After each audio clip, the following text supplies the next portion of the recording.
Presidential Commission for the Urban Poor. Tiniyak ang civil registration ng Urban Poor sa isang memorandum of agreement. Report mula kay Rod Begarod. Nagkasundo sa isang memorandum of agreement ang Presidential Commission for Urban Poor at ang Philippine Statistics Authority, PSA, upang mapahusay pa ang pagbibigay ng civil registry documents at iba pang mahalagang serbisyo para naman sa mga maralita. Ang kolaborasyong ito ay nagpapakita ng isang layunin na mapadali ang mga serbisyo at mapabuti ang kalidad ng buhay ng mga disadvantaged community. Ang MOA ay nilagdaan ni PCUP Chairperson at Chief Executive Officer Undersecretary LP Jordan Jr.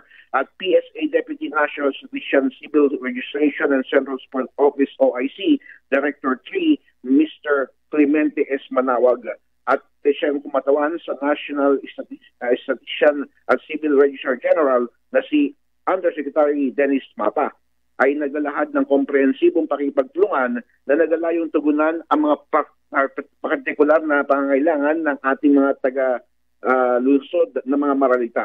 Sa ilalim ng kasunduan ng PCUP ay magbibigay ng kinakailangan logistical support kabilang na ang lugar, kagamitan at promosyon ng mga serbisyo ng PSA sa pamamagitan ng iba't ibang media platforms.